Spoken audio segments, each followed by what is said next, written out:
Hallelujah. Bago tayo manalangin, basahin muna natin ang diwa ng ating pagdiriwa ngayon. At ito'y ang pinaka-tema ng programa ng pagtitipon ko nito. Ayon sa unang sulat ni Pedro, kabanata 5, at talatay 6 hanggang 7. Unang Pedro, kabanata 5, talata 6 hanggang 7. Ganito po ang ating matutunghayan.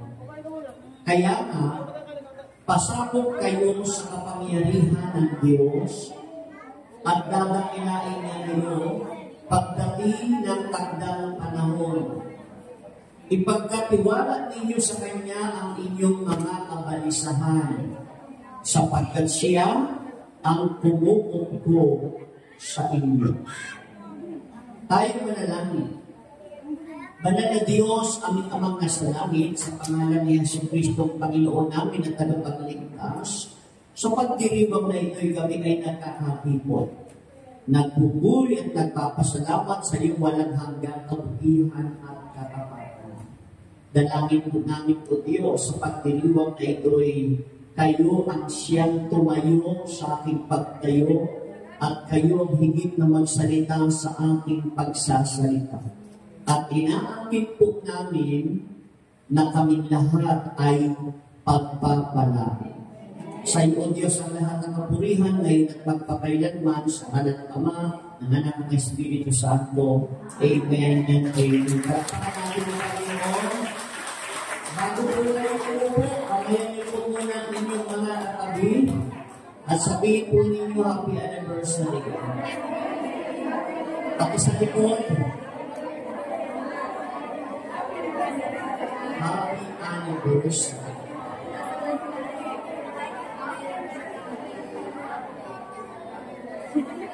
Happy anniversary po. Okay yan. Palagpakan natin ang Panginoon. Handa na ba makinig? Sabi ko sa katabi mo, handa ka na ba? Handa na. Ay tayo kulupot na sa perception ng Panginoon. Salamat sa Diyos.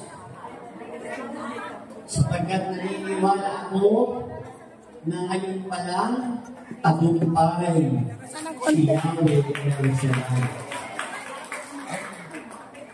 Ang diwa po ng ating pagdiriwa ngayon ay pinamagatan po natin itong pasakop kayo.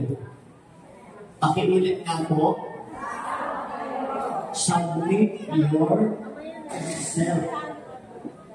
Kaya sabi ni Pedro, kaya nga pasakop kayo.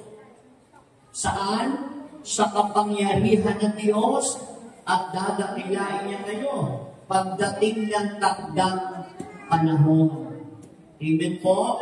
Ipagkatiwala ninyo sa Kanya ang inyong mga kabalisahan sapagkat siya ang kumukupo sa inyo. Sino dito ang pinupukpok ng Diyos? Sino dito ang sakop ng Diyos? Palagpakan po natin ang Panginoon. Submit yourself. Now, makinig po tayo. Ang pangunahing aral tungkol po dito sa ating tinunghayan ay tumutukoy sa paghahandog ng sarili sa pamamagitan ng pagpapakumbaba. Amen po? At pagtitiwala. Pag sinabi natin, pasakop kayo sa kapangyarihan ng Diyos, ang tanong dito, dapat nga ba tayong magpasakop? Bakit? Bakit tayo dapat magpasakop sa Diyos? Dahil siya ay makapangyarihan sa lahat. Purihin natin ang Panginoon. At kung tayong lahat ay magpapasakop sa Diyos, makinig po tayo. Sapagkat napakahalagang maintindihan natin sa buhay natin, wala na pong pinaka mainam na buhay, kundi ang makapaglingkod at magpasako sa Diyos. Purihin ang Panginoon. Ulitin ko po ang pangunahing aral tungkol po sa pagpapasako ay tumutukoy ito sa paghahandog ng sarili. Pag sinabi natin magpasako tayo sa Diyos, yung sarili natin, mga kapatid, ay ating ibinibigay sa Kanya. Yung ating sarili, kung tayo ay magpapasako, ibibigay mo ang sarili mo, ibibigay ko ang sarili ko, ibibigay natin ang sarili natin sa Diyos, at yan ay sa pamamagitan ng pagpapakumbaba at pagtitiwala sa Diyos. Palagpakan po natin at purihin ang Panginoon. Una, pagpapakumbaba sa Diyos. Pakiulit po. Humility to God.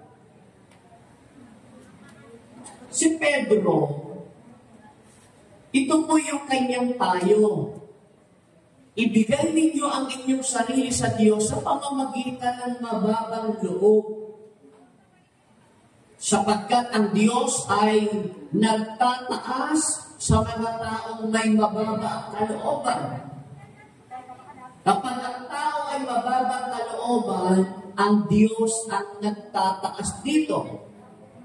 Ito po ay nagpapahiwatig na kailangan natin iwanan yung ating pagmamataas. Kung ano man po kayabangan ang mayroon sa ating mga sarili, hindi yan kasama kung pag-uusapan yung pagpapasakop natin sa Diyos. Amen po? At payagan natin na ang Diyos ang siyang mamuno at maghari sa atin. Purihin ang Diyos. Yun ang ibig sabihin ng humility to God. Ang Diyos ang nagtataas sa mga taong may mababa ang kalooban. At kung pag-uusapan ang pagpapakumbaba sa Diyos, hindi dito isinasama ang ating kayabangan. Hindi dito isinasama yung ating kataasan. Hindi dito isinasama yung ipinagmamalaki ng kung anumang kredito ang mayroon ka. Ano man ang natapos mo, ano man ang kayamanan mo, ano man ang posisyon mayroon ka, hindi yan ipinagmamalaki sa harapan ng Diyos dahil yan ay kataasan. Kung meron man tayong dapat ipagmalaki sa lahat ng ating posisyon, kayamanan at natapos sa buhay o pinag-aralan, yan ay walang ibang dapat maitaas at maihayag, kundi ang Diyos na makapangyarihan sa lahat. Hindi masamang may tinapos. Hindi masamang may kapangyarihan. Hindi masamang may pinag-aralan. Hindi masamang mayaman ka. Hindi masamang malaki ang bahay mo. Hindi masamang malaki tayo ari-arian. Dapat natin maintindihan kung mayroon tayo ng lahat ng ito, dapat nating aminin at tanggapin, wala tayong magagawa kung wala ang Diyos sa buhay natin. Sa Filipos chapter 2, verse 3 to 8, sa magandang balita Biblia. Filipos chapter 2, verse 3 to 8, huwag kayong gumawa ng anuman dahil sa paghahangad ninyong matanyag. Narinig po ninyo, huwag daw tayong gagawa ng anumang bagay na gusto natin at tayo ang makita. Kung tayo ay may kababaan ng loob, tayo ang nakikita, pero dapat nagre-replika. Nasisilayan sa atin, walang iba kundi ang Diyos na makapangyarihan sa lahat. Ituloy ko po ang Filipos chapter 2 verse 3 to 8. Huwag kayong gumawa ng anuman dahil sa paghahangad ninyo na maging tanyag. Sa halip, Bilang tanda ng pagpapakumbaba, ituring ninyong higit ang iba kaysa sa inyong mga sarili. Yun daw po yung kababaan, lagi natin sinasabi na mas magaling sila kaysa sa atin. Kapag mababa ang kalooban ng tao, itinataas niya at pinupuri niya ang galing ng iba, hindi ang kanyang sarili. Ituring ninyong higit ng iba kaysa sa inyong sarili. Pag malasakitan ninyo ang kapakanan ng iba at hindi lamang ang sa inyong sarili, naway magkaroon kayo ng kaisipan na tulad ng kay Kristo Jesus. Kahit siya'y likas na tunay na Diyos, hindi niya ipinagpilitang manatiling kapantay ng Diyos. Sa halip, kusa niyang hinubad ang pagiging kapantay ng Diyos. Diyos na po ilan, ha? Yung pagiging Diyos niya, ayaw niya na mahayag na siya'y Diyos. Gusto niya ipantay lang yung kanyang sarili sa atin. Ituloy ko po. At naging katulad ng isang alipin, ipinanganak siya tulad ng mga karaniwang tao. At nang si Kristo'y maging tao, nagpakumbaba siya at naging masunurin hanggang kamatayan. Maging ito man ay kamatayan sa krus. Purihin ang Panginoon. Huwag na tayong gagawa na ang ating layunin ay makilala tayo at makanyag. Dapat wala ang ating kasikatan, hindi dapat nababanggit ang iyong pangalan, at hindi dapat nakikita ang iyong mukha. Kung may pangalan na dapat makita, at kung may mukha na dapat makita, yan ay walang iba, kundi ang kabutihan ng Diyos. Bakit? Si Kristo, bagamat siya'y Diyos, hindi siya nanatiling kapantay ng Diyos. Hinubad niya ang kanyang katangian na ito. Naging tao siya. At nang siya'y naging tao, hindi lang basta naging tao, siya'y nagpakababa.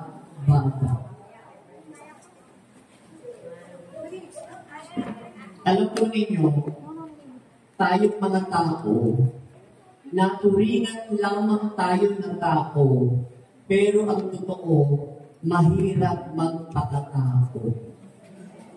At sino lamang ang tunay na tao? Si Kristo. Kaya nga hindi tayo magiging tunay na tao kung hindi tayo magpapakababa sa kapangyarihan ng Diyos. Palakpakan po natin ang Panginoon. Sa Santiago chapter 4 verse 6, sa magandang balita, Biblia. Ngunit siya nagbibigay ng higit pang biyaya. Kaya naman sinasabi, ang Diyos ay sumasalungat sa mga mapagmataas, ngunit sa mga mababang loob ay nagbibigay ng biyaya. Kung gusto doon natin biyayaan ng Diyos, naroon yan sa pagpapasakop sa Diyos. At kung tayo ay nagpapasakop sa Diyos, yan ay sa kalagayan ng kababaan ng loob. Purihin ang loob. Sa awit, chapter 25, verse 9, magandang balita, Biblia. Itinuturo niya ang tamang landas sa mga mababang kalooban at tinuturuan sila ng kanyang paraan. Hindi natin kaya magpakababa. Sa paraan na alam natin kababaan, hindi natin magagawa yan. Ang nakakagawa lang yan ng Diyos. Kaya kapag ang Diyos ay naghahari sa atin, hindi mo kinakailangan magpakitang tao. Hindi mo kinakailangan magpakabait at magpakabuti ng ayon sa iyong sariling kakayahan. Kapag ang Diyos ang tumilos sa buhay natin, kapag tayo ay nag-submit ng ating sarili sa Kanya, hindi ka man magpakabuti, sadyang magiging mabuti ka. Hindi ka man magpakita ng kabaitan, magiging mabait ka dahil may Diyos na gumagawa niyan sa buhay. Sa Mateo chapter 11 verse 29, magandang balita Biblia. Kumuha kayo ng aking pamamaraan at matuto sa akin, sapagkat ako'y mahinahon at mababang loob ang aking puso at makakahanap kayo ng kapahingahan para sa inyong mga kaluluwa. Paano tayo magkakaroon ng kapahingahan ng ating kaluluwa? Yan ay sa pamamagitan ng Panginoon lamang. Yan ay kung mahinahon tayo at mababa ang kalooban natin na hanapin natin ang kanyang kawiran at kabanalan. Ako po, hindi ako nagmamatuwid. Hindi ako nagmamagaling at hindi ako nagmamalinis. Pero isa lang ang alam ko, hindi ako magiging mabuting tao kung wala ang Panginoon Jesus Christ. Isaiah chapter 41 verse 10. Sa magandang balita pa rin po Biblia, huwag kang matakot dahil kasama ko kayo. Huwag kang matakot dahil ako ang iyong Diyos. Pakikibayin kita at tutulungan ka. Susuportahan kita ng aking kanang kamay na may kapangyarihan. Huwag kang matakot dahil kasama mo ako o sasamahan ko kayo. Huwag kang matakot dahil ako ang iyong Diyos. Pakikibayin kita, tutulungan kita, susuportahan kita ng aking kamay. Kanino ito sinasabi ng Panginoon? Sa mga taong mababa ang kalooban. Purihin ang sino ang may mababa kalooban? Hindi pinagmamalaki ang sarili. Bagkos ipinagmamalaki niya yung gawin ng iba. At may mga taong sinasabi na sa bagay, nakikita ko, tama maganda yung gawa mo, talagang bahala ako sa iyo. Yun, mababa ang loob niya. Hindi ang sarili niya ang binabanggit, hindi ang sarili niya ang pinagmamakuli, kundi ang iba. Tanda yan ang pagbabahan ng loob. At hindi daw magagawa ng tao na maging mababa ang loob kung hindi ang Diyos mismo ang gagawa nito. Purihin ang Panginoon. Yun po yung una ng ibig kong sabihin ng ating diwa ng pagdiriwang. Submit yourself. Pasakop kayo sa pamamagitan ng kapangyarihan ng Diyos. At yan ay unang pagpapakumbaba sa Diyos. Humility to God. Pangalawa, pagtitiwala sa pagbibigay ng sama ng loob. Ibig ko pong sabihin, magtiwala ka at magbigay ka ng anumang merong kagsama ng loob. Kanino mo ibibigay ang lahat ng lihim at sama ng loob mo? Sa taong pinagkakatiwalaan mo. At kung pag-uusapan ng tiwala, masigit dapat tayong maniwala na walang dapat pagkatiwalaan ng buhay at lihim natin, kundi ang Diyos. Kung maghayag ka sa tao, pagtatawanan ka, hindi na makakalimutan ng ginawa mo at lagi ipapaalaala sa iyo yan, tatawa-tawanan ka sa mga nangyari sa iyo. Pero kapag sa Diyos mo ibinukas ang sama ng loob mo, yan ay larawan ng tunay na pagtitiwala mo sa Diyos. Malakas na palakpak sa Panginoon. Ito yung number 2, trust and compassion.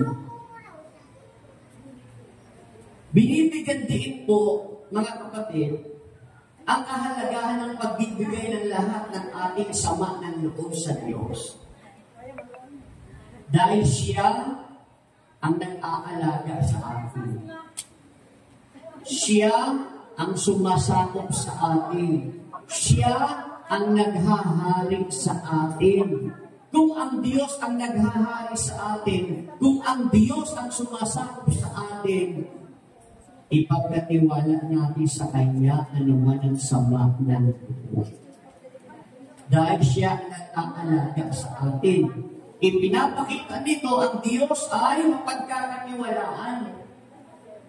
May malasakit at handang tumulong sa atin kapag tayo ay nagtitiwala sa Diyos. Yun lang talaga ang kulang sa atin. Kung kani-kanino ka lumalapit na tao, maniwala po kayo. Tumingin po kayo dito sa akin. Maniwala po kayo. Ako, ang totoo lang, wala talaga akong mapiling tao na mapagkakatiwalaan. Siguro mayroon tayong pagkaunawa sa salitang mapagkakatiwalaan kasi kanino mo ba pwede iwanan ng motor mo kung aalis ka?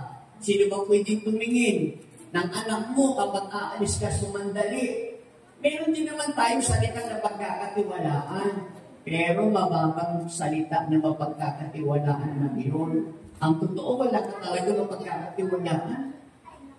Kasi pag sinabi mo, oy, huwag kang maingay ha, tayo lang ito. Alam mo ba? Oh. Tapos sasabihin niya din sa iba yan. Yung sinabihan mo, ganoon din sasabihin sa iba. Uy, alam mo, may sasabihin ako sa iyo, huwag kang maingay ha. Sa atin lang. Ba't ang pasalin-salin yun? Ganoon ang katuwiran ng lahat. Ngayon, sino yung tao nakikita ninyong mga paglilihim ng iyong lihim? Wala. Kaya nga may pagbakang balita ang may tenga ang lupa. Walang tao mapagkakatiwalaan ang ating lihim. Subalit tinitiyak ko sa inyo, kung mayroon tayong dapat pagkatiwalaan ng ating lihim, yan ay walang iba, kundi ang Diyos na makapangyarihan sa lahat. Sabi ko sa Matthew chapter 11, verse 28 to 30, magandang balita Biblia. Matthew chapter 11, verse 28 to 30. Halina kayo sa akin, kayong lahat na napapagod at nabibigatan, at bibigyan ko kayo ng papahinga. Kumuha kayo ng aking pamamaraan at matuto sa akin, sapagkat ako'y mahinahon at mababang loob ang aking puso, at makakahanap kayo ng kapahingahan para sa inyong mga kaluluwa. Sapagkat ang aking pamamaraan ay madali at ang aking pasanin ay magaan. Hinihimok tayo ng Diyos na lumapit tayo sa Kanya. Magtiwala tayo sa Kanya. Kaya niya sinasabi ito dahil siya ang higit na mapagkakatiwalaan. At makakasumpong daw tayo ng kapahingahan, ibig sabihin mapapanatag ang loob mo, mapapayapa ang isip mo, at kung yung sandal lang, harap ka na. Naghihilig ka na. Alam niyo po yung 3 araw na walang tulog, 1 linggong kaulangan sa pagtulog, hindi mo dapat bawiin ng 3 araw din na dapat lang pagkakatulog ka. At bawiin mo ng 1 linggo na lagi kang natutulog upang mabawi mo yung mga araw na wala kang tulog. Sasabihin ko sa inyo ang totoo. Kahit tayo ay pagod, kahit tayo ay puyat, kapag ating isinabmit ang ating sarili sa Diyos sa pamamagitan ng pagtitiwala natin sa Kanya, kahit 1 linggo kang walang tulog, matulog ka lang ng 1 oras na totoo ka na ibinigay mo ang sarili mo sa Diyos, nakasusumbong ka ng tunay na kapayabangan. Kung kani-kanino tayo lumalapit, kung kani-kanino tayo humihingi ng tulong, kung kani-kanino natin ipinagkakatiwala ang ating mga lihim, bakit tayo may pagkatiwala sa Diyos? Pag pinagkatiwala mo sa tao yan, i-chismis ka lang yan. Alam niyo ito, biglang pumasok sa isip ko. Alam niyo po kung sino yung tao na may mayroon tayong pangalawang mapagkakatiwalaan bukod sa Diyos? Alam niyo kung sino yung pangalawang mapagkakatiwalaan? Alam niyo kung sino? Pari. Dahil ang pari, meron kayo pinanungkaan. Pari, totoo po yung pari. Kapag yung sacrament of confession, kapag tayo ay nagsabit ng sarili sa pari lang yun, ipinagbabawal yan, pinanumpaan nila yan, lahat na sasabihin sa kanila ng tao, hindi nila dapat sabihin sa iyo. Maliban sa Diyos at sa pari, sino pa? Wala na. Kapigin mo ang katabi mo, sabihin mo ba magkakatiwalaan ka pa?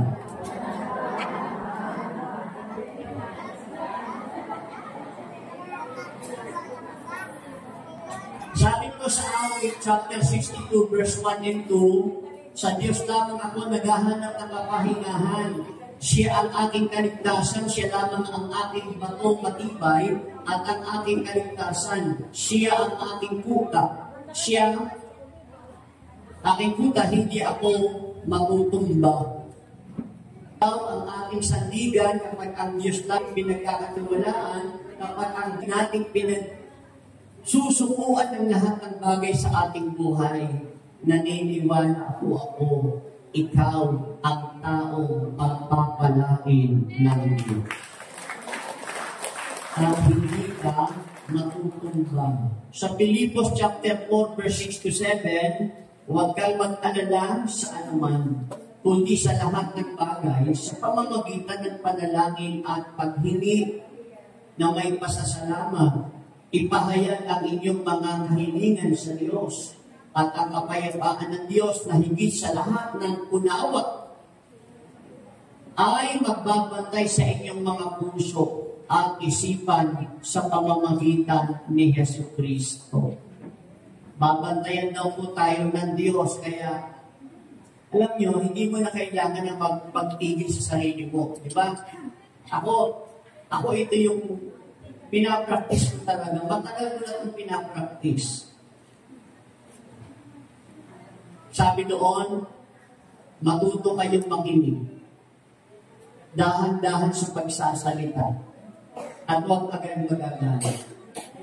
Pinapractice ko yan matagal na. Huwag agad magagalit kung hindi mo pa naiintindihan ang punot dulo. At kung maintindihan mo din ang punot dulo, baka magkamali ka pa rin. Pero kapag naghahari ang Diyos sa puso natin, sa buhay natin, walang pukontrol ng lahat ng galaw mo, walang pukontrol ng lahat ng sasabihin mo, walang ibang pukontrol ng lahat ng iisipin mo, kundi ang Diyos. Dahil pangako ito ng Diyos, sino man ang magtiwala at magbigay ng kanyang sarili sa Diyos ay makakasumpong ng tunay na kapahingahan. Sa Isaiah chapter 10 verse 15, final verse. Isaiah chapter 30 verse 15. Mabuting balita, Biblia. Sapagkat ganito ang sabi ng Panginoong Diyos, ang banal ng Israel, sa pamamagitan ng pagbabalik at pagpapahinga, sa pamamagitan ng pagbabalik at pagpapahinga, kayo ay maliligtas. Katahimikan at pagtitiwala ay magiging lakas ninyo, ngunit ayaw ninyong magtiwala. Ayaw daw ng tao magtiwala sa Diyos. Alam naman niya, ang Diyos makapangyarihan, ang Diyos ay nag-iingat, ang Diyos ay tunay na maaasal at masasandalan ng lahat ng bagay. Meron tayo, pero ayaw daw magtiwala sa Kanya. Sasakay nga tayo ng eroplano, papunta ng Kalbayo. Ang iba sa atin, sumasakay ng eroplano, papunta ng ibang bansa. Hindi mo naman kilala ang piloto. Pero bakit ba nagtitiwala kung sasakay ka ng eroplano at makakarating ka sa ibang bansa? Marami na ng eroplano ang bumagsak at sumabog. Mabuti pa nga sa dagat, pag nasiraan, pwede ka lumangoy. Pag eroplano ang nasira, pwede ka bang lumipad? Ang ibig ko lang kung sabihin, imposible talagang mangyari yan. Kung nagtitiwala tayo sa driver ng jeep, sa tricycle, sa pilot ng aeroplano, kung ipinagkakatiwala mo ang sarili mo sa iba, bakit hindi mo higit na ipagkatiwala ang sarili mo kaysa sa Diyos? Bilang pagtatapos, ang mga talata po na ito naghihikayat sa mga mananampalataya, mga kapatid, lalo na sa ating lahat na kasabik ng miyembro ng pag-aanibersaryo ng lugar na ito. Para po sa atin ang mensahe na ito, mga kapatid, ang mga talata ay naghihimok sa atin na manampalataya tayo sa harapan at hamon ng buhay ng may kababaan ng loob. Ipagkatiwala natin sa Diyos ang lahat ng bagay sapagkat walang imposible at mahirap sa Diyos. Tumayo po tayong lahat. Tumayo po tayong lahat. Kamayin ko yung likod ha, kaliwa, kanan, likod, harapan. Sabi mo sa Kanya, ibigay mo ang sarili mo sa Diyos. Sige po, pamayanin niyo.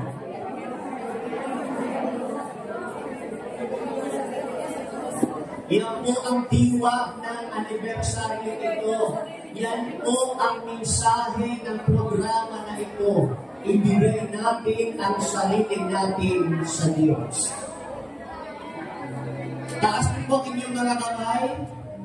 Sabihin po ninyo, Panginoong Diyos, salamat sa iyong salita. Salamat sa katotohanan na wala akong magagawa kung wala ka sa buhay ko. Panginoon, sa iyo ang buhay. Ibigay mo natin ang sarili natin